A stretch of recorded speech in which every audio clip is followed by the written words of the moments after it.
What more can we say? We have the cheapest tops here at St Andrews. They're gonna give us what we're longing for. It's Birmingham forever. Let's hear it from the stand. So come on, City, sing this song once more. We are the lads from Tilton, who support you till the end. It's 7:30 on the evening, ladies and gents, girls and boys, and here we are at the Tilton Talk Show, coming to you live via Zoom from our respective properties around the country. This show is sponsored by Boyle Sports, principal sponsor of Birmingham City Football Club, and of course the Garrison Copper Company and M.A. Riley French Polishers, and in conjunction with our good friends at Image Cleaning, and everybody else, a plethora of people. I start this week, guys, with a little sad story. My Auntie June sadly passed away last week. That was my dad's sister. And my Uncle Fred and my dad were responsible for taking me to my very first game. My Uncle Fred passed away quite a few years ago, but thoughts with Steve, Bev, Steph, and the rest of the family and everybody else that knew her. And thank you for all those wonderful memories I had as a child. You were lovely. God bless you. Right, that's that one anyway. Never nice, is it? Really? No, I know, mate. Like, I know these things happen. Yeah. I know. Look, Chris, these things happen. It's going to happen to you. It's going to happen to me. Probably you sooner than me, really. Yeah. You know, I agree. Because I mean, you're that much older, and then probably I'm a lot Linda older, first, even Linda first. Oh, crikey! You know what I mean? Yeah, I know. Okay, we've got a reduced capacity today. Craig's trying to get in. He's just dung the bell. He's in. He's out. He's out. I know, in, out, shake it all about. And we've got no Paul Hipkiss with us tonight, so the Savant is missing, and he's not very well, so get well soon. It's not COVID, don't worry about it. I'm not going to say what it is, but and it's not a transmitted disease either, so, you know, so it's, he's just got some issues going on at the minute, so Paul, get well soon, mate. It's not nice. And that's everybody from not only the Tilton Talk Show, but every single listener out there. You know, hey, hope to see you back here as soon as possible, kid. You know. Yeah. Get well so we can give you a lift. Yeah. And completely slag you off. Now, we were to have Richard Golding. I think he's having problems coming on, or he's just forgot. But we're hoping he's going to join us shortly. Yeah. How do you forget? I don't know. I have no idea, Brian. It's just one of them things, Steve. With us tonight, we've got, of course, Mr. Robe himself, Mark Adams. Hello, everybody. Chairman of the board, Alan Watton. Good evening, everyone. We have Craig Courtney. Hello, yeah. And, of course, Oliver Bohemia. For one night and one night only, especially for Linda, it's Jezza. It's what, sorry, Craig? For one night only, I want to be known as Jezza. Just to keep Linda happy. Oh, yeah. Yes, why Jezza? Apparently he looks like him. Jeremy Clarkson. That's his doppelganger. Okay. I can see it. Yeah. I can see it. Because he's quite ugly as well, isn't he? Brutal. Easy. Well, you know. Love it. Okay, so no win for the Blues over the weekend, and I lost to Beer. I gained one against the West Bromwich Albion match, but certainly lost one against the Forest. 2-0 down. And, of course, we lose Etheridge as well. Again, horrible injury. I hope you get well soon, buddy. I've seen the swelling on the side of his face, man. It just looks really bad. It looks bad. So Neil Etheridge, from everybody at the Talk Show and every Birmingham City fan, and I'm sure every football fan up and down the country, get well soon.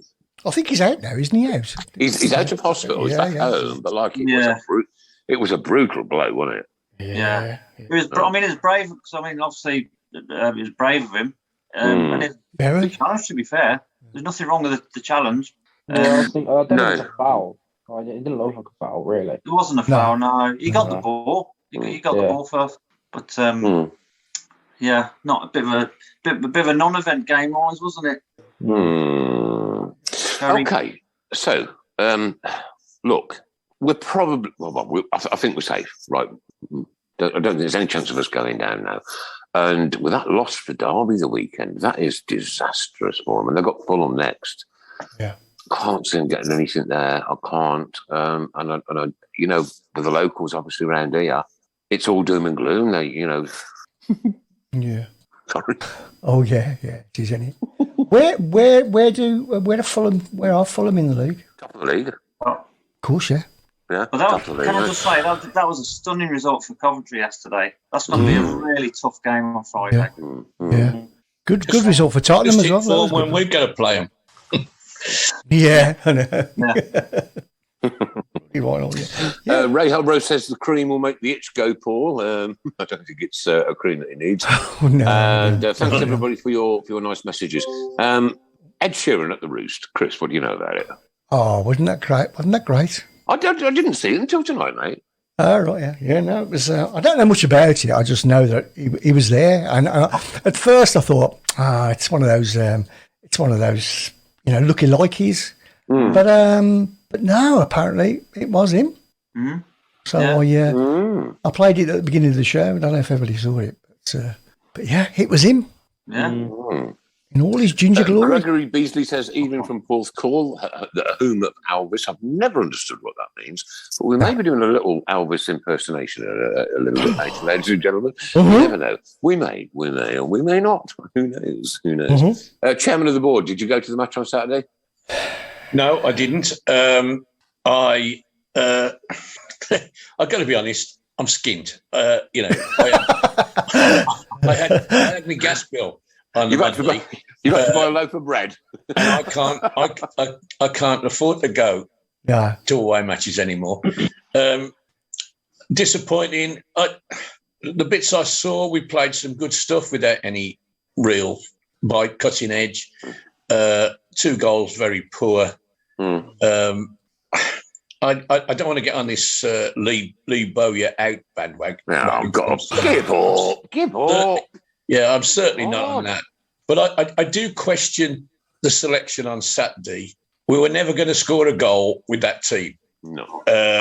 One striker, who's 5'8". No, we're never going to score. We should have had 2 strikers up front.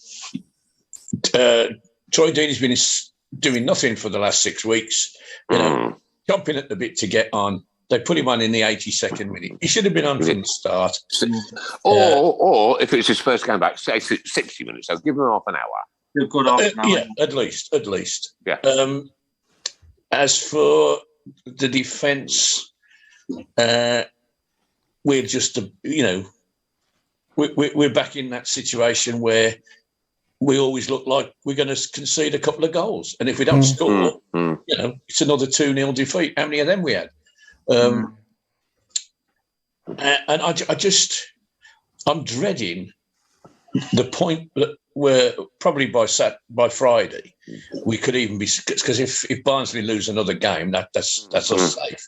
I don't want to see this going through the motions, giving people a chance and all that nonsense. We want to get 55 points on the board, and then we can say, yes, we've done a decent job considering the circumstances, injuries, suspensions, etc. Poor goalkeeper, he was out for nearly half the season with COVID, and comes back and gets knocked out senseless. I mean, that's and Chong as well. He was out for ages. He's out again now.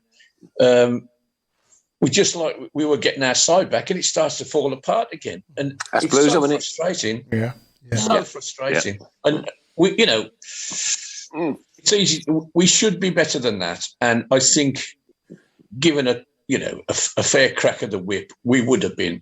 We'd have been in marks 2-3 places above halfway, which Marcus all said all season that he would be happy with. And now I've got to the point where I would as well.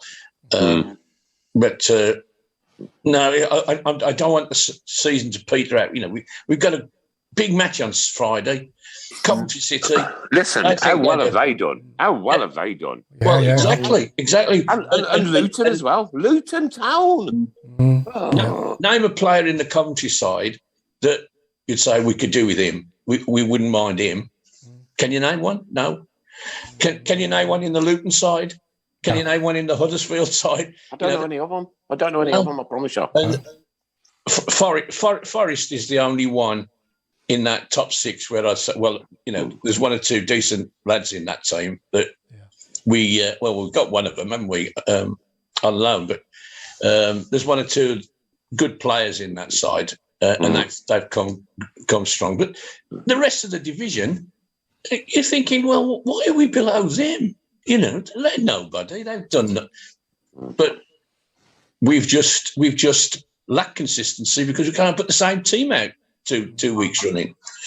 We have to, and also, of course, it would have been a bit of a squeaky bum time if it weren't for points deductions, wouldn't it?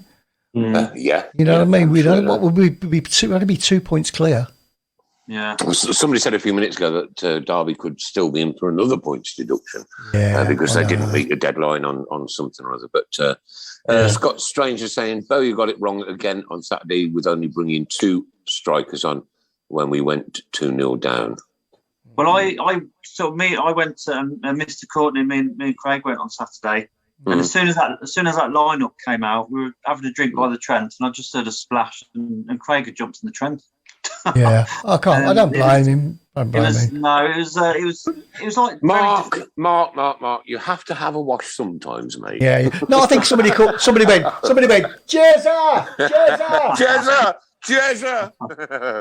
No, it was very, very disappointing. I mean, like you say, it was almost like we should have just gone for it. I can take losing 2-0, but just have a go. One up front in a game that's almost like a dead rubber to us. Just go for it. Just have All right, James Smith has just said, just on the phone to Richard now, he's stuck on the M42. Do you still want his 1 to 11? We want him to come on if he can. Want him to come be honest with you. Yeah, love him to come on. Less of that. No, he's Super short, guy. come on. Super guy. Safe, so pointless playing Richards and basically anybody who won't be a pre-season training. Don't quite get that one, Scott, sorry.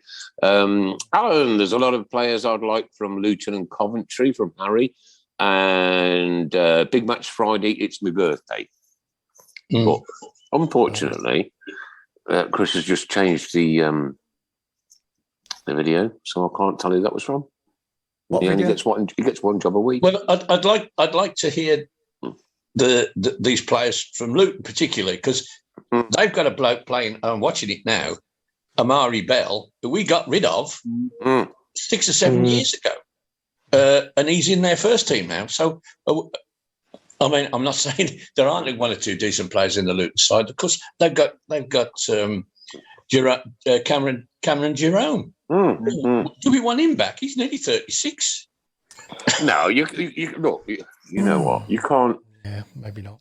You can't really have a 36-year-old playing Championship football, can you? I know he is at the minute, but there is a definite progression where he's going to go, right? Yeah. Because Chris knows once you start to get old, and you'll know, Alan. I think you're probably older than Linda, right? Yeah. I'm older than the Conker tree. No one's old. No one's older than Linda. Nobody. Oh dear. It just goes to show though with Luton, there's no standout players in that squad. No. It goes to show how teamwork. Good it's teamwork, Ali. Just teamwork. Exactly, that's what I mean. Yeah. It goes to show when I say teamwork, I mean from the gaffers to the manager to the team and to all the staff underneath, right? Because everybody has to play a part. Yeah, of course. And it's concerned because keeping the same squad together, like Luton have done and Coventry have done. They've come through the lower leagues together. They've kept that same nucleus for 2 or 3 years, and it's paying off. Obviously, I mean, Coventry City, Mark, were the longest football team to ever stay in Division 1 kind of the Premier League. Yeah. The longest ever. Yeah. And then look what happened to them. Mm. I used to love going to Highfield Road. Oh, that was a pleasure. pleasure. What a great ground. I loved it. Me and my brother, Mick, Tim Swinnerton, Gamby and Aggis, we were walking down the road, obviously with our blues tops on and all things like that. Is that the real names? Yeah. Somebody threw a garden... That's Army Cast. Somebody threw a garden gate at us. This garden gate comes Oh, dear me. Oh, golly. That's just giving me an idea now. That's Army. Which character are you? Right, okay. Right, Dad's Army. Ladies and gents, girls and boys. There is 5 or 6 of us, 6 of us in the... was Craig Courtney gone?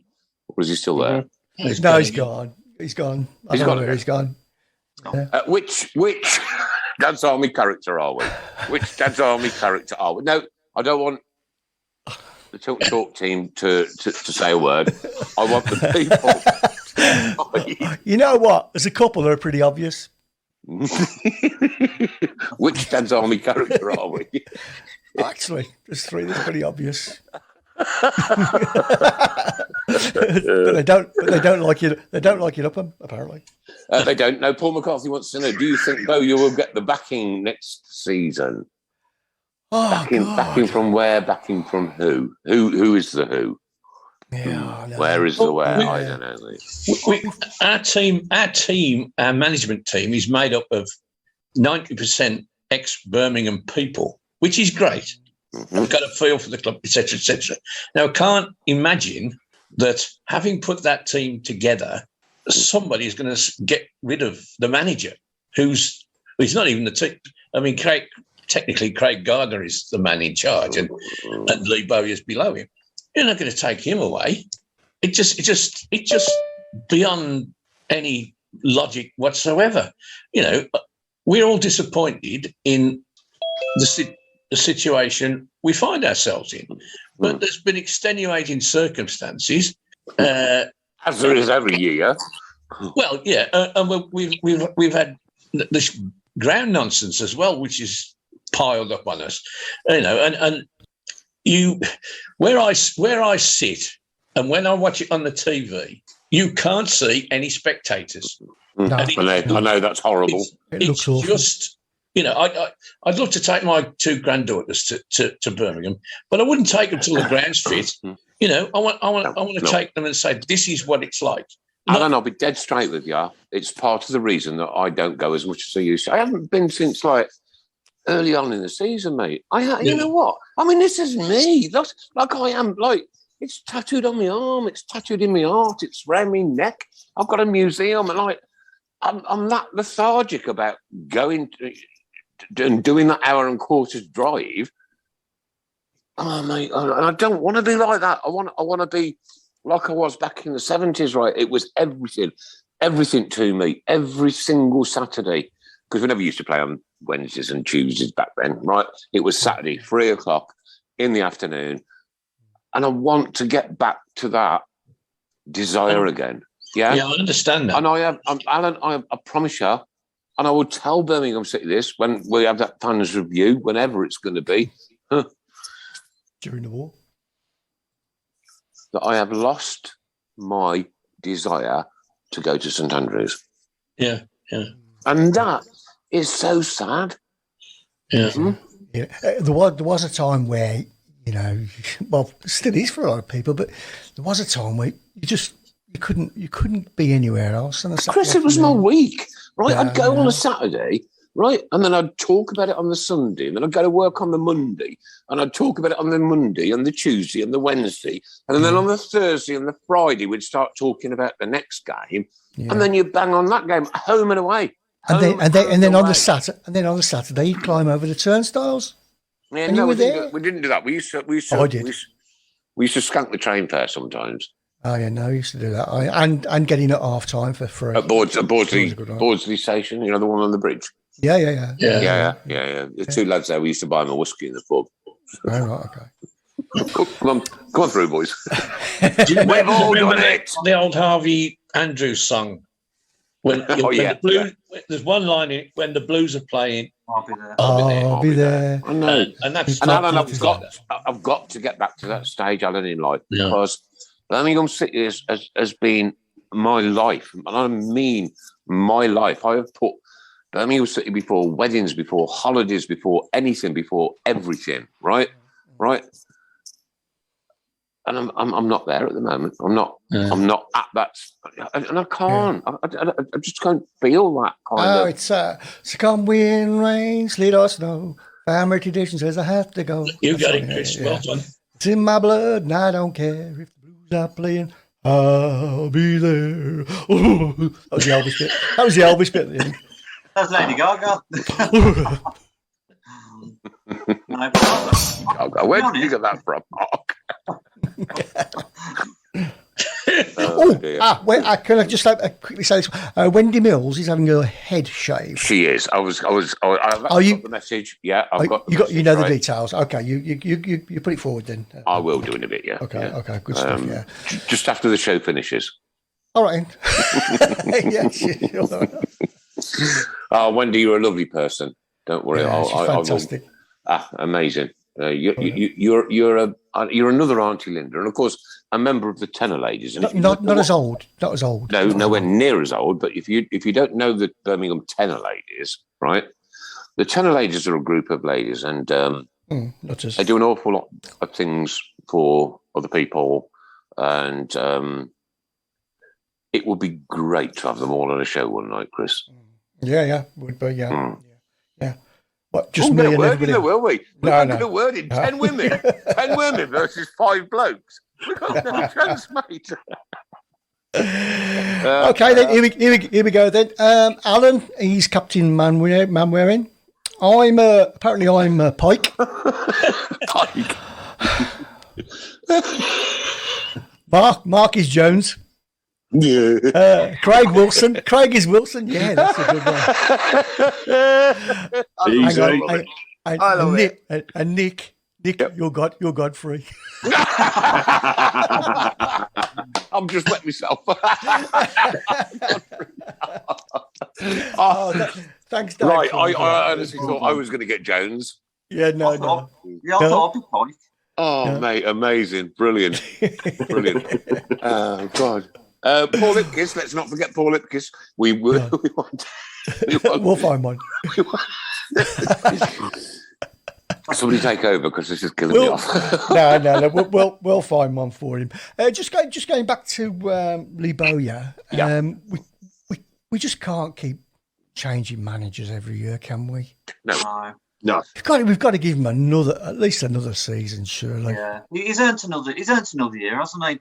I mean, I said it before, but my own opinion, all this Bowyer out talk is always on social media. It is. At the games, you haven't heard nothing. Mark, back in our day, Mark, right? If you wanted your manager out, you would shout it and scream it across those terraces, right? And that was the way that we had things done back in the 70s, 80s. And then, of course, social media's come in now. And look, we could be on the brink of World War III here, right? Okay. And I fear for not only this country, but for the world, right? When kids get up in the morning, Mummy, can you sterilise my keyboard before I play my game? Like, God, mate, look, there's no guts in anybody anymore, is there? Yeah. Huh? Like I say, if we wanted a manager out, mate, we would get that manager out on a Saturday between 3 and 4:45 or whatever time the game finished, right? Yeah. And believe me, the shouting would make the decisions. I remember leaving the ground. We were 3-0 down to Brentford, and Dave Mackay was the manager, and he was sitting in the director's box. He wasn't on pitch side. He never did. And I left 20. It's the only time I've ever done it. Left 20 minutes before the end. We were 3-0 down. We were dreadful. And as we were walking past that box, there were people making really vile comments to him, and he knew for definite, if he didn't know that before, that it was time to go. Wanted him out, and I'm not excusing their behaviour. It was dreadful, but as you say, it was person to person. Didn't put an email or a Twitter out. They pointed at the guy and said, "Why don't you?" Look what the fans did to Sullivan and Gold, and look what they've achieved now. Look what they've achieved now, right? Absolutely. If we'd have only have kept those people, I certainly don't think we would be in the position that we are now. We'd be a Premier League team with a top-notch stadium, right, and a top-notch team around us. I honestly believe that. Yeah. This is Stephen Gill's opinion, and it is his opinion. 4 wins in 23 under Lee is not good enough. If he doesn't get a good enough start at the beginning of next season, he'll be in trouble. It reminds me of when he was at Charlton in the Championship. A good start, then the second half of the season, they got relegated. Hope he can turn it around. You know what? I hope Lee can turn this around because Lee Bowyer played for us in those Carling Cup games and the Carling Cup final, and he gave us 1/11th of the best days of our lives ever. Right? We'll remember that forever, right? Until the day that we've got no breath left in our body, right? Don't forget Lee Bowyer, right? Played his part in the Carling Cup final when we beat Arsenal 2-1. He played his part and he's come back. Why would you come back? Do you know what? Because you've got desire and you've got passion. Huh? Mm-hmm. And he was getting sacked. and then people are talking about sacking him. Yeah. Huh? Yeah. It could be his downfall though, Nick. You know, sorry, Craig. It could be his downfall. He's back. He's done all of that. The expectations are perhaps too high. I still go back to the fact it's not his team, and that people need to give him chance to build his team. I've seen a couple of comments that are saying, give him the chance to build a team, and if it doesn't start well and it start next season, then perhaps things will change. I couldn't echo that anymore. Wow. I'm the same as Mark, right? We were both there on Saturday. There was no noise from people saying he had to go. What I will say was there was an awful lot of people saying that he didn't start with the right setup on Saturday. And we can all make mistakes at work. Brilliant. Yeah. We can all make mistakes at work, Craig. Exactly. But he, again, as well, can only go with what he's got. I personally don't think there's anything in it. I think he'll still be around. That perhaps he's a falling out, but sometimes falling outs are good. Yeah. It just shows that passion's there between the pair of them to want to take things forwards. And perhaps they'll meet in the middle. You know, if Craig's just saying, I'm not signing these people, he might want to. If he lets him have one, things will change. Yeah. So you think there's a dispute between Craig and Lee Bowyer? I don't know whether it is, but it has to be the manager's decision on bringing players in. It has to be. The thing is, we're talking about disputes between players or management. That has always happened. It's always happened. It's only because of social media. You know, Here's a great point. From Jason McDonough. The home atmosphere has been awful in the last couple of years. No, Jason, you're wrong. It has. You're wrong. The home atmosphere has been awful for the last 10 years, mate. 10 years. Probably 10 years. That, yeah. Way before Bowyer, yeah. So why is that? Why is that? Because we go away, we can make a noise. But and we do. We make an awful noise. Yeah, but those people that go away are also at the home games. Yeah, but you're in somebody else's What makes them not? Because you're in somebody else's territory. Yeah, I understand that. Right, and football is tribal. Because you're on somebody else's territory. Yeah, you're going to go there and I understand that, and I also don't go with the fact of we've got nothing to shout at. That never used to be the case. We used to. That's why we used to shout. Have we, as a club, honestly, in all the years I've been down there, we haven't had things to shout about. No, we are a club that is always fought. We're a working man's club, and we always fight for what we've got in front of us. It needs to. I agree. The atmosphere is terrible. And it is. It's a huge difference between being at home and being away. I can't put my finger on why, because the people that were there, those people making the row and getting behind the team, are also in the stadium when they're at the stadium. They're there together.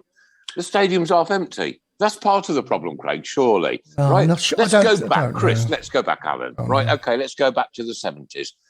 25 minutes before the game had started, the noise coming out of St Andrews used to shake the planes out of the flipping sky from Elmdon Airport. Yeah. That's right. Yeah, with 5, 6, and 7,000 down there as well. So it's around. Part of it, unfortunately, is who goes at this present moment. And I think that's what it is, Craig. People have got. It's not. Yeah. There are a lot of youngsters that weren't around when we did make a noise, so they're not used to it. They're part of this new breed of I know tactics. I know how to do this. I know that. I know who the manager should be. You know. Here you go, Chris. Here you go. Ready? Exactly. You know, that's what it is. My keyboard before I play my game. But I think it is. I think that's what it is. They don't know what.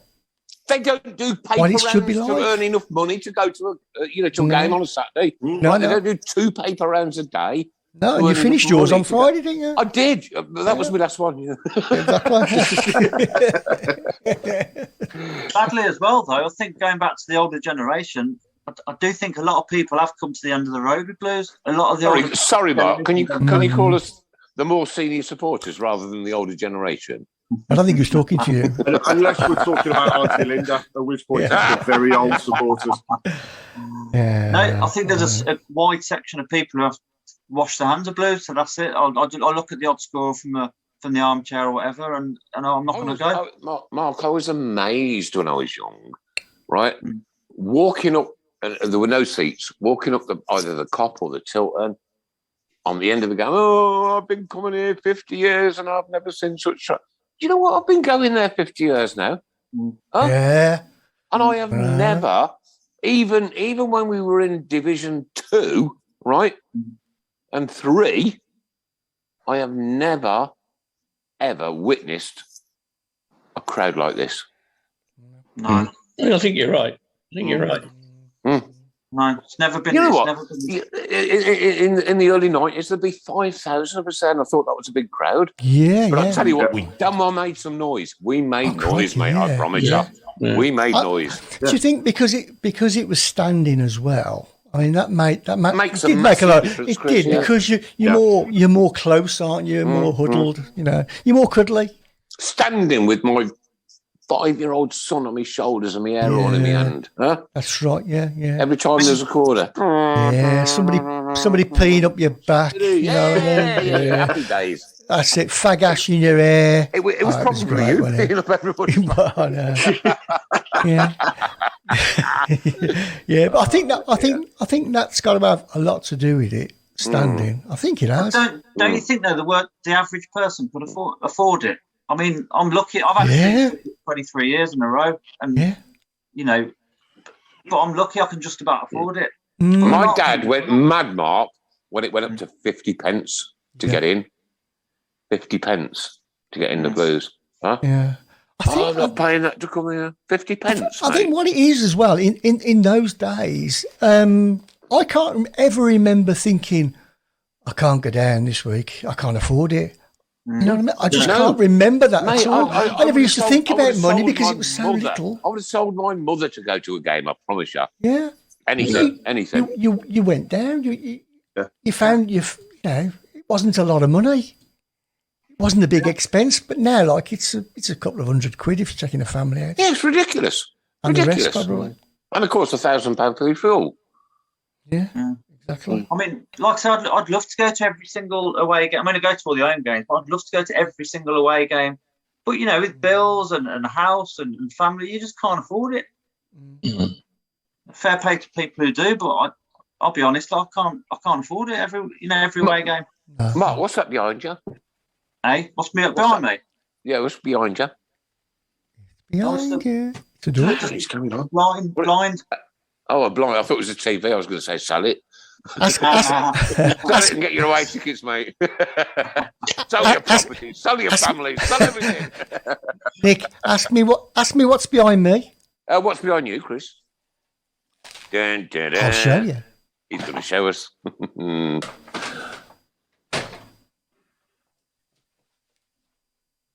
A poker pie hat. Poker pie hat.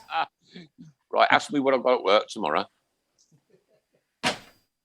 was that, Nick? I can't hear because I haven't got the headphones on. Yeah, headphones on. Ask me what I've got at work for tomorrow to eat. What have you got? Pucker? A steak pucker pie. Steak and gravy pucker pie. Fuck. I might go in a minute, actually, and have it.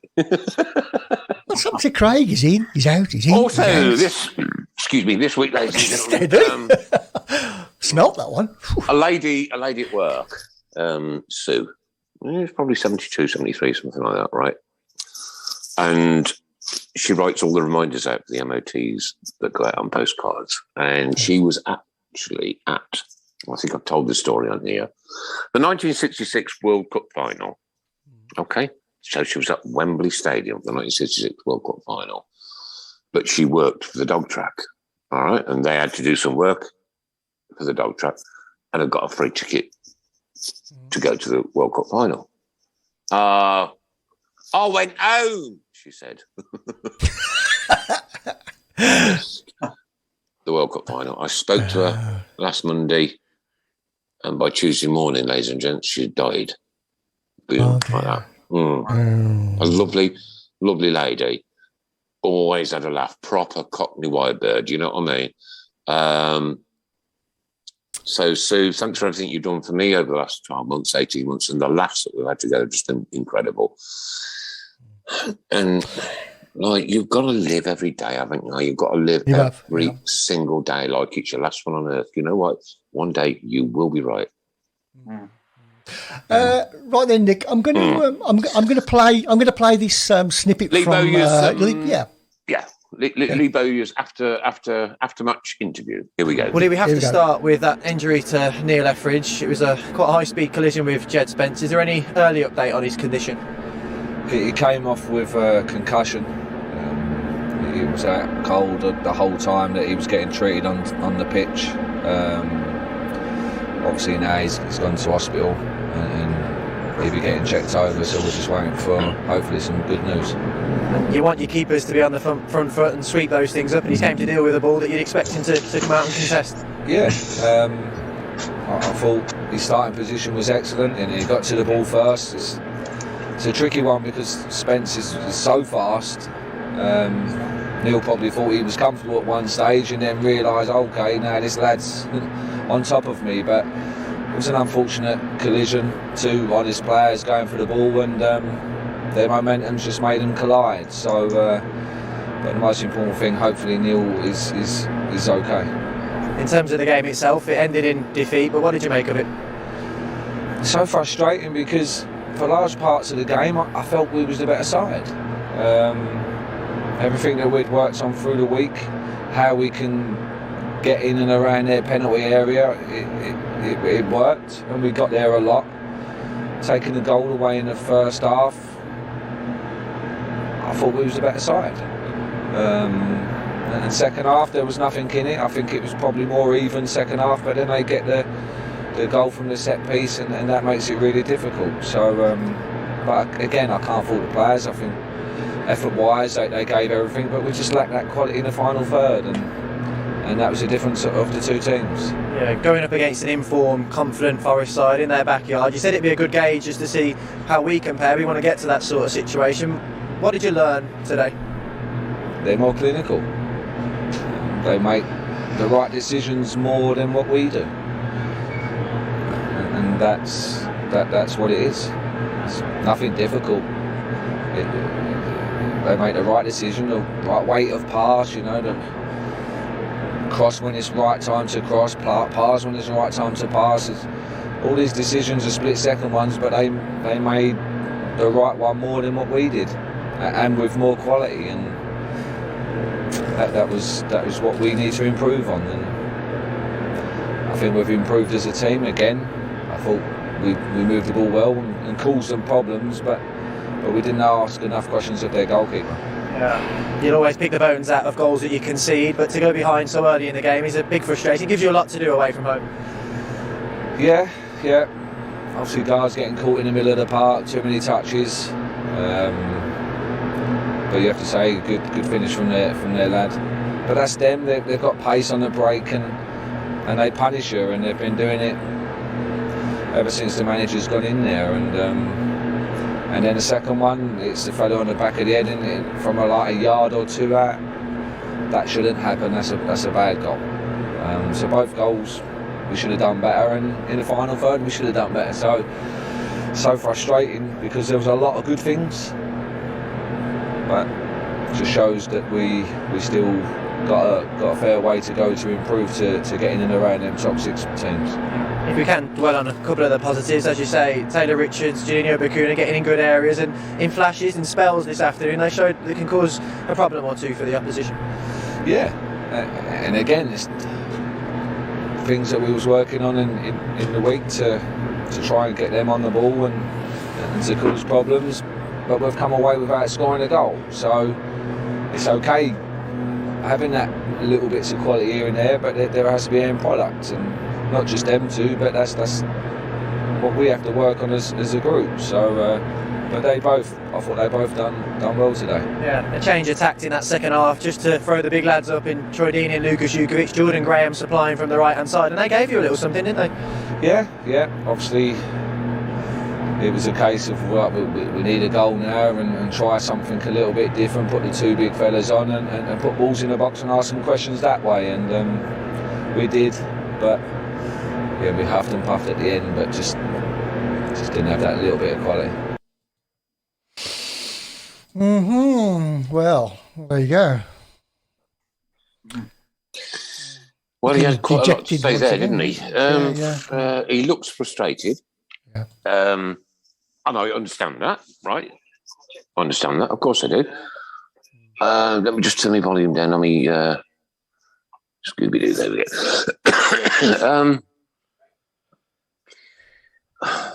I don't know.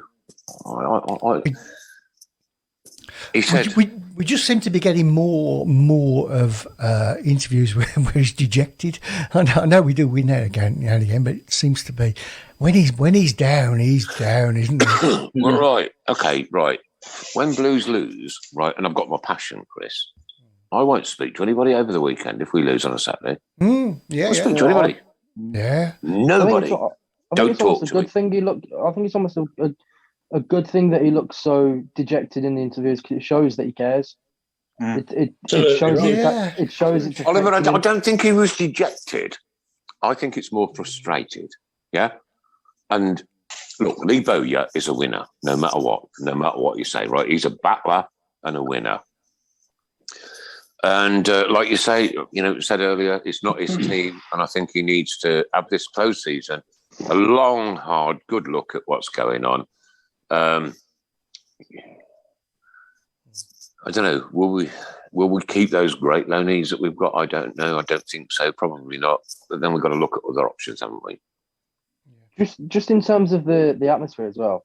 Do you not think that could just be down to like societal changes? It's not like it's just a Birmingham thing, like where the atmosphere is poor. We can't sell out like every game. You got some Premier League grounds and Premier League clubs who aren't, selling every seat. It's not just a Blues thing. Right, over a third of our stadium is still closed, and we still can't sell out the other bits. Doesn't that say it all? Yeah, I mean, to be honest, and it's down to people like me, because of what's gone on at the club. I've lost that passion, lost your desire, lost your heart. It's not even like when the ground was fully open. It was like packed out. You still had the seats here and there. Sorry, Oliver. Sorry. No, I was just saying, because obviously I can't speak for going in the 70s or whenever it was you were on about, but it's not just a Blues thing that you're not having the atmosphere, you're not having the. No, I'll get you, Oliver. No, right? it has changed a lot, you know. What you've got to do, Oliver, after this show is finished, right, is get onto YouTube and look at some of those games in the 70s. Look at the passion, look at the desire, look at the fight, look at the mud. Huh? Yeah. The ball was 3 times heavier.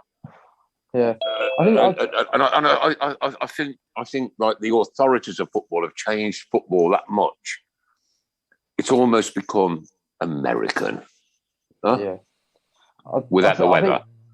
I think just football in general just changed from back then.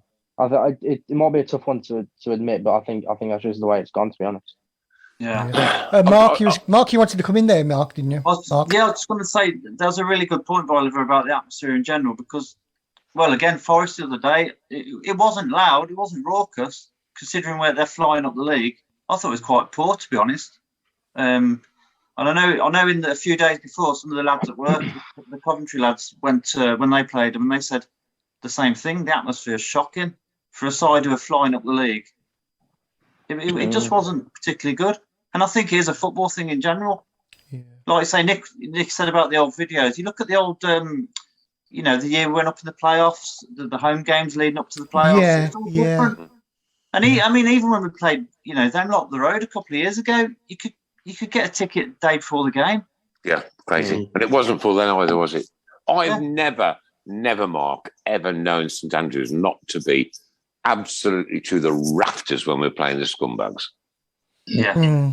Yeah. And a couple of years ago, like you say, there were tickets everywhere. There were seats everywhere. Yeah. That's unheard of. Not good enough. Okay, when I say it's not good enough, I have to look at myself when I say it's not good enough, because at the moment, I'm kind of not going, right? And we've got a game on Friday. I've got to sit down and think, do I want to go? Of course you do. You say, of course you do, Craig. But when you've got to finish work and then travel an hour and a half into Browne, yeah, and you know it's going to cost you 30 quid in petrol, and you know it's going to cost you to get into the ground, you know it's going to cost you a pie and a pint or whatever you have, blah, blah, blah, blah. And you think to yourself, is this value for money? Yeah, but Nick, that's the thing. Less than 10 years ago, you wouldn't have thought twice. No, mate, and I wouldn't, Chris. If they were in the Premier League, losing every single week, Craig. I went to when we were in Division 3. I went to games home and away when we were in Division 3. I'm Friendlies. Friendlies. I went to Roaster, which is a village up here. When Terry Cooper came up, right, I bought him a pint. Didn't get me one back, take it, right, and. This is like, a little football team just up the road here. Blues were playing, I'm there. When the Blues are playing, I'll be there. And that's how it was. But I don't know, I just can't get that energy at the minute. No.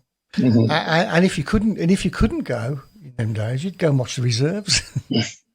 How much of the way that we are do you think is because of COVID? I know it sounds, it's had a massive, I think it's had a massive impact. A massive impact, right? You're watching football games with no crowd there. It's akin to watching your local team up the road, isn't it? And there's no atmosphere, and they didn't really kind of portray any crowd overlays and this, that, and the other. And COVID's had a massive impact, without a doubt. But what's also had a massive impact on me is how the club's been run. Yeah. What can we change? Honestly, I don't know what else. At this present moment, I don't know what else we could do as a club to change the way things are, because they're trying. And there was a really good, if people haven't listened to it, right, Tom Roberts' podcast with Ian Dutton was brilliant, because he was so honest. And people will say, it's behind the camera. He's saying it because nobody can see him and everything else. It's been edited. No, I don't get that. No, he was being honest. And the fact was, he has said there have been years of demise at the club, and it's not an overnight thing to get back to where he wants them to be. And that was the one. This is what came out nice and clear. It's where he wants them to be, right? Ian is the driving force. We are, and we have agreed, as you know, for Ian to come on this show, and people will see it on camera just how, passionate that guy is. If we work with him, we can get it back. We all say we want our club. We've got to do it together. It's not just one person, it's everyone. Yeah. And I know people are disgruntled, but do you know what? sometimes the disgruntlement is you go back down and you get the love back, and then that perhaps is the time that things will change. Craig, I only need to go once, and you know what I'll do? I'll end up sobbing when I get there. I know what I'm like, mate. Right, okay, some great comments going in. Violet saying here, we don't play exciting football, atmosphere's dull, and I think if players can't be bothered, then some fans can't be bothered either. Michael Evans, Nick, I'm from Uttoxeter. Welcome, Michael. And we'll be there. Full car. Go to Derby, go to the Star and watch Derby games on the telly. They don't put the telly on in the Star. It's a rock pub, mate. Come on, you must know the town by now.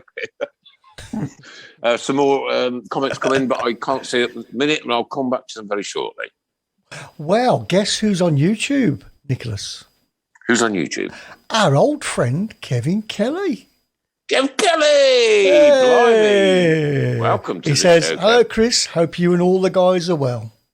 Nice one. There you go. Here we go, Coleman. It's right. There's a huge contingent of disabled, vulnerable people who haven't gone out since the pandemic started. That's not just supporters, Steve Portman. You are absolutely right, sir. You're absolutely right. Yeah, that's right.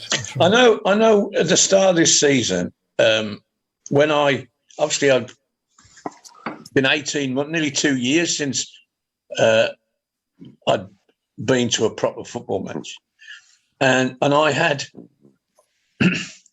I went to we played Colchester in the League Cup, and I went, you know, couldn't wait to get there. And okay, I knew there was only going to be 6,000 or 7,000 there. It wasn't like I was expecting the place to be rocking. And okay, it was okay, you know. A second team playing Colchester, we won 1-0. I came away reasonably happy. Then I went to the Saturday and it was Stoke. And the fact that the ground was still looked the same as it was on the telly when there was nobody there, it spoils it for me. Yeah. And it's you know, I don't normally think, you know, Nick will say, we got to get behind the team, whatever. I always wonder whether, you know, the crowd inspire the players or do the players inspire the crowd? And I think it's 50-50, Alan. Yeah, it's 50-50. But that Stoke game, which was unfortunately a 0-0 draw anyway, I'll come out, you know, what have I actually... I've been dying for this for 2 years and I ain't coming out thinking, well, that was worth the trip. I looked at that Stoke side, Alan, right? I went to that game. I looked at that Stoke side and I thought, man, they are going to be right up there this year. They are big. They are strong and they are committed. And then it all fell apart mid-season for them, didn't it? Yeah. So I'd gone to 2 games. We hadn't conceded a goal. And as you say, Stoke, it was a big fixture, it appeared to be, when we played Stoke, because, you know, you're expecting them to be up there. It was a bit of a disappointing game, but, you know, I've been to 2 games, but there was something, it just didn't feel right. It was, you know, looking, I mean, this match here now, Huddersfield and Luton. Huddersfield's one end of the ground is completely shut, and theirs isn't falling down. It's just nobody's bloody interested anymore. No. So why are we any different? You know, I think on all grounds, when you watch it on TV now, there's more empty seats now than I can remember ever being. That's all grounds, yeah. Like Kev Kelly says, Kev Kelly says, I've not been to a match since the pandemic as I have a clinically vulnerable son. I've not been able to risk going with COVID so rampant. I still bought a season ticket and it remains unused. Wow. Well, so Paul Barrett Bryant said the price of a season ticket in the 80s was 45 quid. Yeah, that's about right. Gary Johnson, Ian Dutton might want what he said, but he won't get it with the awful owners we have. So it's actually a pointless statement to come out with. And it will only frustrate fans in the end. And where Birmingham City is this next fans-led review? I'm still waiting. I will come. I will drive my car to St Andrews. I will come free of charge. I don't need paying for it, right? But I want to ask you some questions that not only me, because I'm frustrated and I'm not turning up every week, right? And you're losing that revenue. You're losing it, mate. You're not on about the fan-led review, Nick. You're on about the meeting. The fan meeting, yeah. Sorry, beg your pardon. And, get it right, please. I've only got one job. But where is the next lot of communication? What's come out of the club so far? Well, I think what's going to happen is that we're going to have Ian Dutton on, and we're going to have our own meeting. Then bring Ian Dutton on. I think that's I'm sure. Look, I'm sure Ian's a lovely bloke, right? And I'm sure he's got Birmingham City Football Club at heart, right? We don't need to know everything that's going on at the club. We need to know fundamental questions and answers. The things that the fans want to know, right? Yeah. Right. I don't think they can answer some of it, though, Nick. No. I'll be as a fan, I'd wholeheartedly agree with what you say. But what I would rather have is facts rather than. Of course. Yes, I agree with you, Craig. 100%, I agree with you. I would rather hear, and all the work that's going on in the stadium at the moment, right? You can see it happening. I think that they are waiting to find the results of that before you have that meeting, and the reason will be they will tell you there and then what's going to happen. And the rest of it, there's not one club in this country that can say that they are 100% happy with their owners. I don't care who it is. Manchester City fans will still whinge over things. Newcastle fans will still whinge, right? West Brom. Yeah. We are not going to get new owners. We are not for sale. They've made that blatantly clear. But the one thing we can do is, as fans, we can make that stadium bounce. Not literally, but we can make it an option that people look at and think, you know what, yeah, I'll be interested in having a look. And then at some point, somebody's going to make an offer. And when that offer's made, they might think about it. Yeah. We've got to put ourselves on that. Yeah. And the football inside is not necessarily the selling point. I've never, and I'll still to this day, right? The only time I've ever seen fancy football is when Dougarry was down there. The rest of it was about getting your foot in, putting in the tackle that G'd up the fans, right? 100%. Blood and thunder, that's the Birmingham City way. Yeah. Well, the best moment in our history was the Carling Cup. How did we win that? Did we pass off and off the pitch? Yeah, exactly. Yeah. No, we had a stroke of really good fortune at the end of that game, right? And we don't normally get that, Mark. Yeah. No. I wouldn't say it was all good fortune. That opportunity was taken, right? And from that moment, of that split second onwards, we knew that silverware was coming back to St Andrews. We knew. We all knew. Every one of us knew because we locked our back doors, mate. And a couple of minutes later, it was all over. Game over. As is the Carling Cup. Thank you very much, Arsenal. Minutes I've ever been through. I know, mate. I know. Mr. Hipkiss is watching, and he's just come up with a perfect statement. Brian Clough said, "Don't tell us, show me." Yeah. And it's so true. The football inside of it doesn't have to be pretty. If you don't concede a goal, you don't lose a game. So if defence starts up front, right? Saturday we started with one up front. It was the wrong thing to do. Completely wrong. It's got to be two up front, and I think it will be because Lyle Taylor will be able to play. That guy is proving, not to us as fans, but at the moment, he's pushing this club for a contract at the end of it. Yeah. We actually should be looking to build a team around him. Well, following on from that, Craig, he actually lifts the place. I mean, he does, yeah. His antics against West Brom, the stuff off the ball when he's winding up the Baggies fans, it was just, it needed that lift. And it brought a smile to everyone's face. The game was dire. Okay, we won it, but it was dire. But everyone came out, we came out just laughing. What was the major talking point? Two major talking points for the game: the penalty and how he took it, and the second one was the fact that he threw the ball at Andy Carroll and laughed at him. Exactly. Yeah. Okay, Richard Golding's message in. Sorry I couldn't make it tonight, guys. Just got in from work. You poor man. Richard, Craig, have we got anybody in next week? We haven't. I've reached out to Richard, and he's going to see what his diary is. Okay, Richard, really, please try and come on next week, mate, because there is one question that I really need to ask you. It's nothing horrible or anything, mate, I promise you. But there's just one question. There's one question that I need to ask you to make my life complete. I'm sorry, he cannot possibly tell you what was in the shed. I just wanted to read a double-decker bus, weren't it? I just want him to read the result out from Aston on Sunday, like he does. Yeah. What were you saying before we went on air, Alan, regarding at Villa Park? They don't. Vile Park. They don't announce the Spurs supported on Talk Radio said that the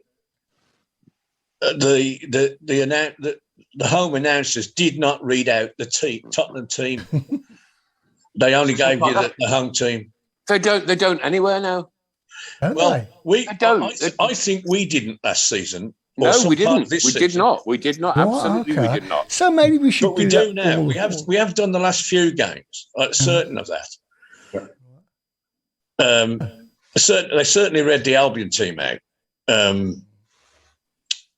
and probably since Christmas anyway they've been doing it. But I can't understand why. I mean, in the old days, they used to read it out quickly, and this is blah blah blah, so. There'd be a few who are yous and all that, and then he'd read our team out and make a big production of it, and in goal, blah blah blah.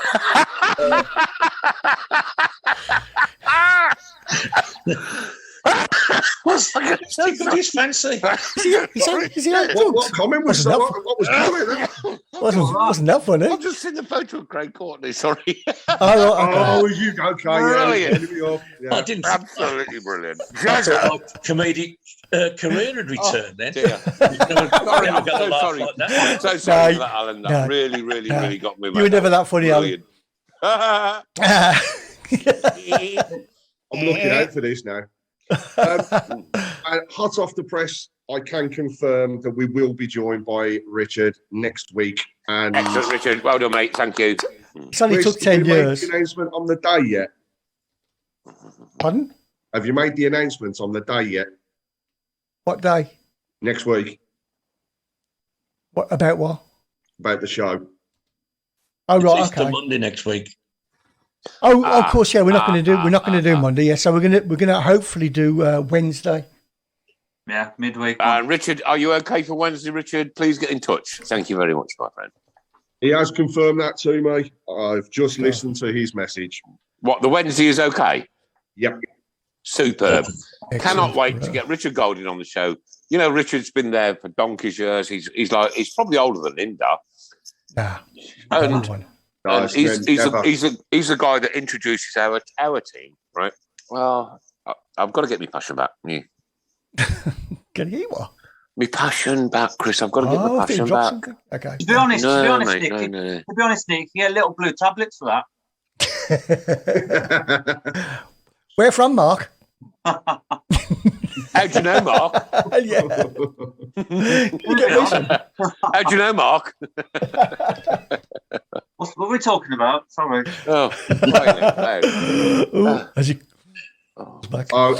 Richard can't wait for your question, Nick. Richard, it's a question, right? It's nothing horrible, mate. I promise you, because I not only wouldn't, but I couldn't do that to anybody. And it's just one simple question. And I know you've been a DJ for a very long time, but I was a DJ 42 years. 42 years, ladies and gentlemen. I was a DJ for. Yeah. And I've now done this for 11 years, right? Did you put the 78s on when you started? I'll drive down to Brighton and smack you around the ear hole. Yeah. My first disco unit had a horn. Oh, Alan, what you like, mate? What you like? Welcome this evening to Connor Tierney as well. He's watching us. So, Nick, you better be good. Otherwise, we're still going to put you in the ring with Connor, and I know who my money's on. I'll knock 7 colours out of him, mate. I promise you. I'm only 60. I've had 3 spine operations, 3 on my leg, 2 on my toe, 4 hernias, and he's down, mate. He's gone. I'll do him. I'll take him out, mate. No problem. Yeah, welcome, Connor Tierney. Nice to have you on the show, buddy. Don't do Tuesday. Me and Lindsay are busy from Steve Portman, so we're going to do Wednesday, aren't we? Wednesday? It is Wednesday. Wednesday, Steve. It's going to be Wednesday. Why don't we play music when we score? Create a better atmosphere. Chelsea. Do you know what? Right. I watched a Premier League game. Arsenal. Right? And when they score, these huge flags come out. You got a huge flag in front of me when I want to watch what's going on. Yeah. Right? Yeah. Put your flag down. Your flags are stupid. And those flags they are massive, aren't they, as well? Oh my God, Chris Brown, that is so funny. Oh God, I've lost it. He's gone. I proper lost it. I mean it. Oh my God, that is hilarious. Nick, Brilliant. you're talking about flags, but on Saturday they had giant streamers coming off the top tier of their stand, coming down to the bottom tier where they were all holding on to it. Then they had a big giant flag across the middle. Still no singing. It was unreal. Wasn't it, Mark? It was terrible. It was dire. Absolutely dire. For a side hang on, where was this? Forest. Right, okay. And it wasn't, they all talk about how they try and build an atmosphere and everything else. Well, at that stadium, 29,000. Over 29,000 were there. You wouldn't have thought there was 15. Really? The one thing to look out for, look for the video on YouTube and Facebook of one of our star fans giving them a dance. Oh, yes. It's brilliant. Yeah. I was going to put that clip up, but I've lost it. I forgot it. Have you? Oh, that's a shame. Okay. Yeah. Richard Golding says, take care, guys. See you next Wednesday. Great news, Richard. You'll be in next Wednesday, mate. No to the music. Right. Some people are asking, can we have music when we score a goal? Not a fan of that. And do you know what? Oh, God, here he is again. Brilliant. I'm not a fan. Like, who wants to take a drum to the football? A drum. Oh, but did you see the video of the fans at Leicester? It was from Amsterdam. It was absolutely PSV, wasn't it? PSV, yeah. I thought that atmosphere was fantastic. Yeah, and it was all done. And I know what you're saying, Nick, but it was all done to a drum. It was just perfect. Yeah, but it was right. brilliant. Okay, Craig, right. Our tannoy system. Oh, hang on, Scott Strange. Yeah, same. Our tannoy system is that poor, right? If those had been my speakers back in the day, I'd have stuck them in the bin, in the skip. I promise you. However, I will say the tannoy was 1,000 times better at the last game. Yeah. For the first time, I've actually been able to hear what was being said. Sorry, Paul Bryant says, what's the crowd are all asleep. Well, Paul Bryant says, what's the 78? I know, yeah. What is it? 78? Brilliant. It's the year before you're 79. Linda Magna, no to music. No. Agreed, Linda, yeah. Lindsay. Too Americanized. Yeah, I agree with you, Linda. Yeah. No to music, too Americanized. Paul Hipkins, would you like to see Eye of the Tiger before we kick off? Oh, crikey. I'm at that point. Any more mentions? Anything. Any tune that would really inspire not only players but fans. Any tune that would inspire players, fans. Off you go. Right, most away grounds I've been to this season have been. Ours is awful. Scott Strange. I couldn't hear a word Connor said at half time against the Baggies. When you know what I really wanted to hear when Paul Robinson did his last speech, Yeah, and his mum Just his muscle. Couldn't hear a word. Couldn't hear. It was awful. We couldn't hear Connor, but we also didn't see him scoring into the Tilton either. So if you're still watching, Connor, I hope you've been practicing. What do people think of the Ed Sheeran escapade as well? In the roost. Yeah, that was. I think it's brilliant. That was fantastic, wasn't it? Yeah, pretty fantastic. Any idea where Ed Sheeran comes from? It's Ipswich. It's not Smethwick. Ipswich. He's an Ipswich fan. And he's in the roost. Yeah. I think he's a friend of. Is it Ipswich? Jacob? I know exactly what's going on here, right? And all his shenanigans about him, like robbing songs and one thing and another. Yeah. Ipswich tried to steal "Keep Right On." Oh, yeah, I know. They did sing exactly it. why that man is in our city. They did sing it. They sung it actually at a cup final as well. At the cup final, yeah, I remember it. Yeah, but I mean, in those days we were singing "We'll Never Walk Alone." So even as late as the 91 cup final, we sang it. Any of you older people, right? My dad, God rest his soul, used to say that we used to sing "Michael Rode the Boat Ashore." Does anybody remember that? Michael Linda, rode the come on, boat let us ashore. go. Hallelujah. So That was the Elvis version. We're probably now talking the 50s. Okay. Right, okay. So Chris and Alan will be able to answer this question. No, sorry. I certainly don't remember Michael Rode the Boat Ashore. Yeah, I know the song, but I don't remember singing it. Yeah. Well, Linda was 40. When singing became commonplace. I think Linda wrote it.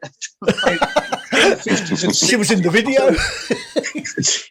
Until Liverpool came with their choir, the only thing you ever heard was "Keep Right On," and that usually occurred when we were winning or we needed inspired. Sorry. Stephen Gill's just written the Benny Hill music of people. I think, probably right.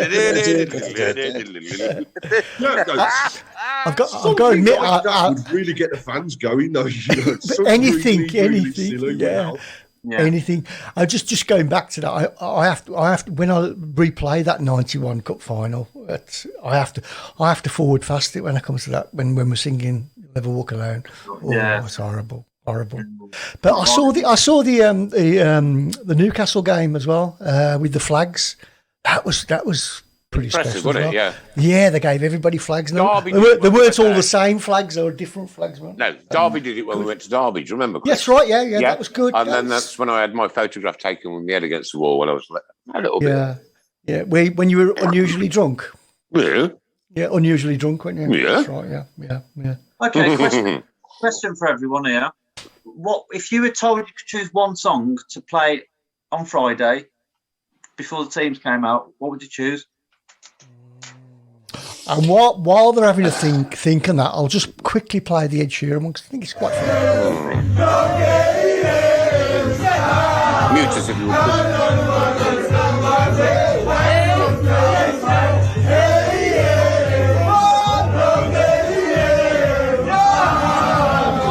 We've been together 6 months now.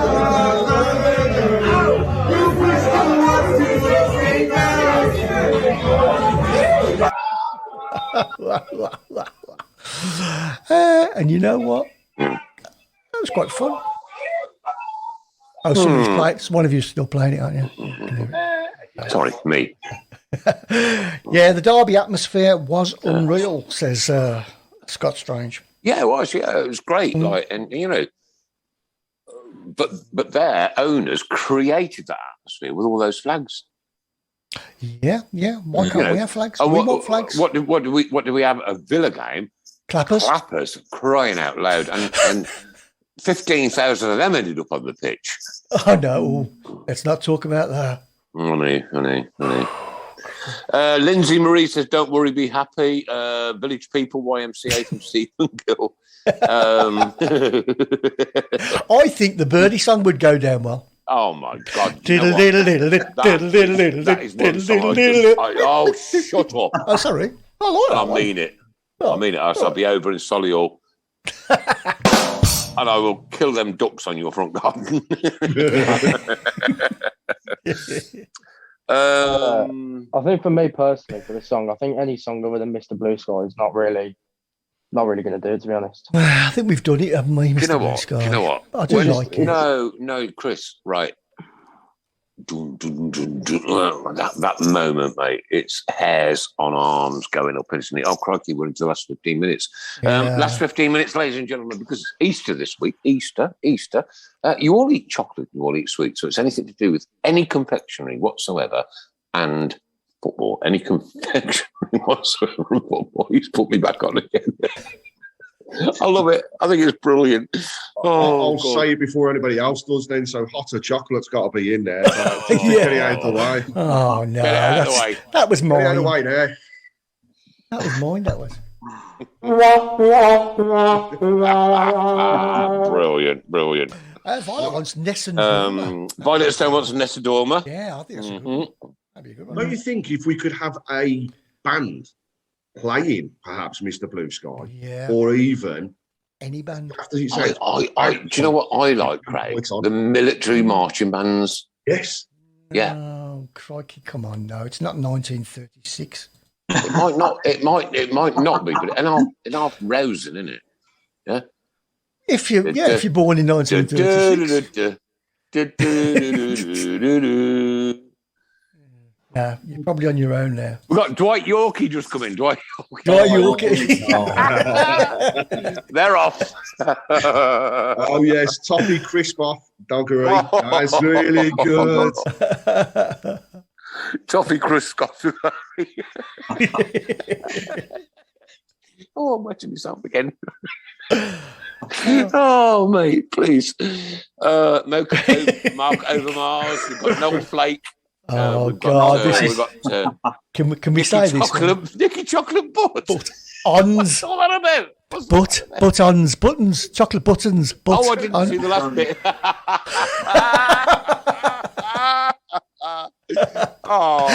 She always has to get that butt in.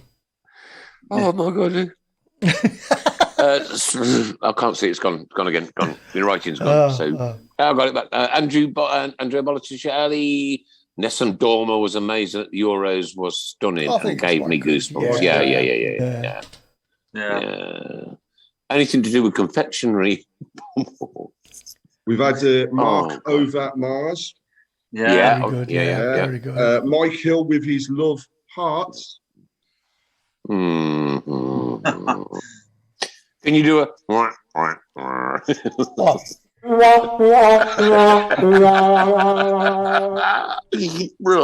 Brilliant.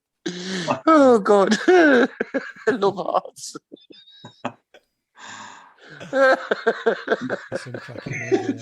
Stop it.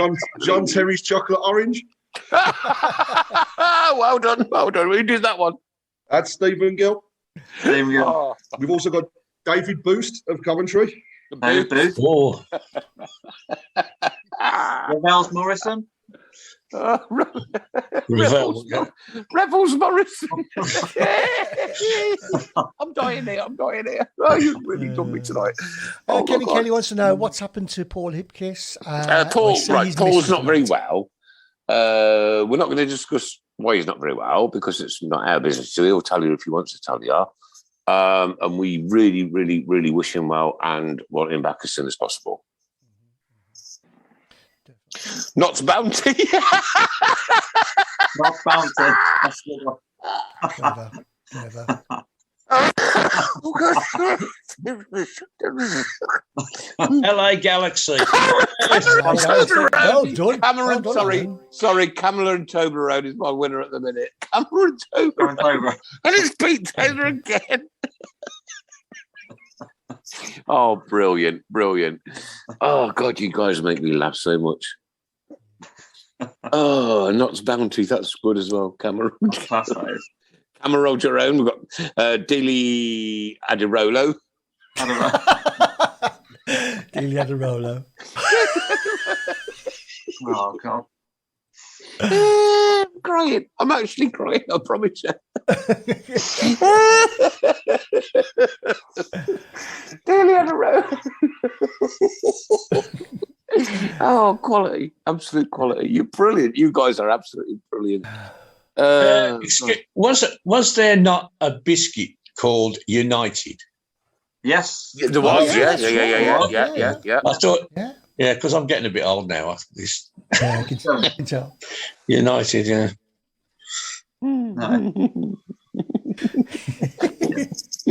This does me in every Monday. Oh dear, there's a. How about Birmingham City Football Club? Oh, a whole lot of chocolate on your biscuit. Join our club. Yeah. Remember that? Yeah. Yes. If you like, That's what made me think of it. Chocolate on your biscuit, join our club.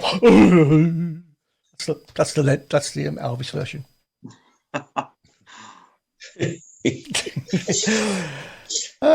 That's a good one, isn't it? Come on, people. Lion or bar Messi. Yeah. I'll get that one. Thomas Clever. Sorensen Butterfingers. Yeah, Stephen. Yeah. Get well, Paul from Michael Woods. Yeah, get well, Paul from everybody. Yes. From everybody, not just Michael Woods. From everybody. Going to the game. Look forward to the game on Friday. What does everyone think about it? What's predictions? It's going to be a difficult one, mate. I'll be honest with you. I think we're going They're flying, aren't they? Yeah. I think I'll take a 1-1. I'll take that. Barry Fry's chocolate cream.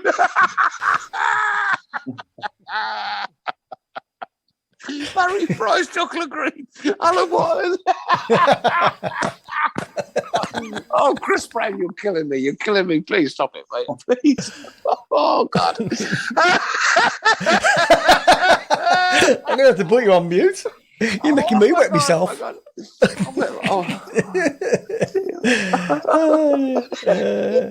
Oh, that's a clever one, isn't it? Oh, God.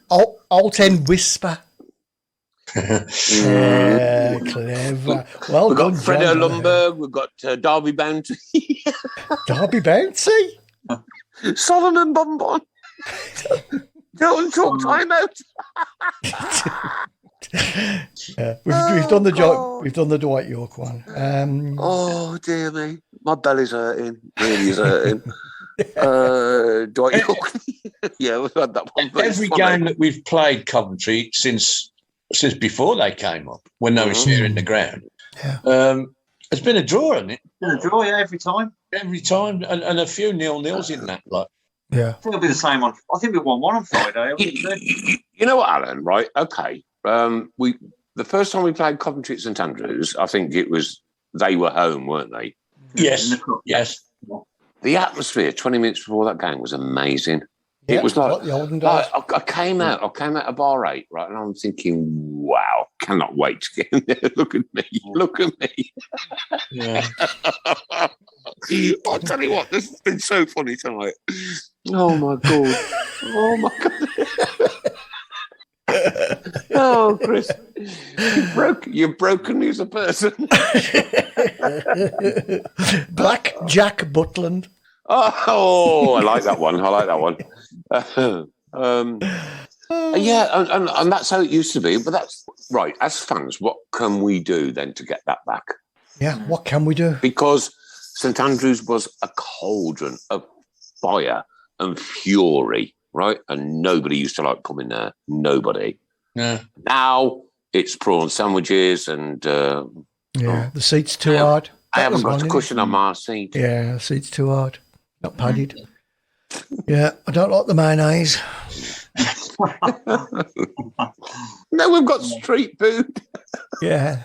Where's my burgers gone? Where's my freaking hot dogs gone? Where's the my grease? Burgers and my onions gone? Huh? Yeah. Where's the warm beer? I don't want street food, Chris. I don't want street food. I don't want to turn English football into American football. Now, go onto YouTube after this show's finished, of course, not now, because that'd be very rude for you to leave us, and put England supporters versus American supporters in football. And I tell you what, boom. It's hilarious. I've seen another one of those, yeah. Who's incoming? It's me. Craig. Hello, Craig. I'm coming back. He's like a bad penny. I'm just like Auntie Lindy. You can't get rid of me. Sorry, Linda. Brian Twix. Fine for it. Lee says, I've suggested this track when the subject came up previously, but no one else agreed. You could even sing Taylor Struck when Lyle Taylor scores. The perfect crescendo build-up song. Taylor Struck. Oh, hang on, he means Thunderstruck. Thunderstruck. Ah, right. I think that's what I don't know. Okay. Completely confused. To be fair, Robin Van Hershey. We've got Robin Van Hershey. Thanks for Paul says thanks for the well wishes. I hope to be back next week. It's nothing serious. Kiss, kiss. I just thought about songs. Going back 10 or 12 years at least, every player had a song about them. I remember an interview with Jeff Horsfall. Somebody said, "What was your song?" And he said, "Who put the dogs out?" or something. And they all laughed. And I thought about it. And said, everybody had got something, or a horse with no name that would go down well. All that, Feed the Force and all that sort of stuff. Yeah. Can you think of one now? Somebody sings about one of our players. Lyle Taylor, baby. Yeah, well, that's it. It's not PC, is it now though? But he's the only one that gets you off your seat at the moment, isn't he? He's, he was sitting there watching, and he is a personality, and people will sing his name and so on. But the rest of them, I think you're right. You think of the man from Serbia, and he will murder you, and all that. Ridiculous, but it was a signature, wasn't it? And it just doesn't happen anymore. Johnny Frayne. Exactly. Proper days. Gordon, we've got Gordon Taylor, Maltesers for Sal, and bloody hell! It's 9 o'clock. Revels Morrison. We have that one, I think. To be fair, the prices of the burgers and the hot dogs at the street food vendor outside the main stand were not far off the old prices, but much better quality. From Pete Taylor. Pete Taylor, I'm going to tell you now, mate, I just loved them filthy burgers. Once a week. Once a week you have a dirty food, don't you? Yeah. Dirty what? Food. Oh, dirty blonde. I must tell you a story about buying I don't normally buy stuff, food, but I was at Sheffield United. It was an evening game, and I'd driven up, and I was starving. And the chip shop was a queue a mile long, and there was a burger van on the other side of the road with nobody at it. So I went up to him and I said, "Can I have a burger?" And it was freezing cold, and I don't like cold bread. And I said, "Would you mind just flipping the bun over so you get a?" And he said, "I like it like that." He said, "It's a bit greasy, mate." And I said, "Oh, I didn't know you were selling health food." So he did that and put the thing together, and it was okay. I mean, I wouldn't recommend that kind of food from a health point of view. But if it's the best street food I had at a football match was in France, and I mean they gave you baguettes this long with full of pork and whatever. It was wonderful. But that isn't England, is it? It's not the same. No. That's not the way we do it. Anyway, Nick, it's time to go. There you go. It's time to go. Breaking news just coming through, ladies and gentlemen. Britney Spears is pregnant. Fantastic. I don't know how I would have got through tonight without knowing now. I just don't know how would have got through. Okay, the last few that are coming in is Matt Murray Mintz, Maltesers for Sale, Didier Deschamps, Penguin. Don't know that one. Great show, as always. Can't stop laughing. See you all next week from Violet Stone. Bless you. The street food is lovely, but struggle to carry it through the turnstiles. It needs to be inside the ground. Haribo West, and good night all from South Africa. Keep right on from Mike Hill. Ladies and gents, this has been the Tilton Talk Show, sponsored by Boy Sports. Principal sponsor, Birmingham City Football Club, and of course the M&A Riley, the French polishers, and the Garrison Coffee Company. That's it. Well done. I got it, Chris. I've got it all. I've got it all. I'm sorted, mate. I've got it. Huh? You don't need to worry about me, mate. I promise you. apart from every other Monday. Ladies and gentlemen, Mark Adams. Good night, everybody. Everyone has a good week. Stay safe. Chairman of the board, Alan Watton. It's Huddersfield 1. It's Huddersfield 1, Luton 0. And I wish you all a very good evening from the South Coast. And from Oliver. Night, everyone. And from a good friend and great representative of the show, the one and only Mr. Craig Courtney. Good night, everybody. 3 points on Friday and have a lovely... Yeah, look forward to that. And from his absence, Paul Hipkiss, I will give you his goodbyes as he's absent at the moment, but hopefully he'll be back next week. Mrs. Browne. Good evening. Oliver. Yes. Good night. You've already asked. Go on, get him off. Yeah. Sharon! Sharon! When we sing together, there at the end of the road. Oh, ladies and gents, what a great laugh. We are the lads from Tilton. On a Monday night. We'll support you till the end of the day.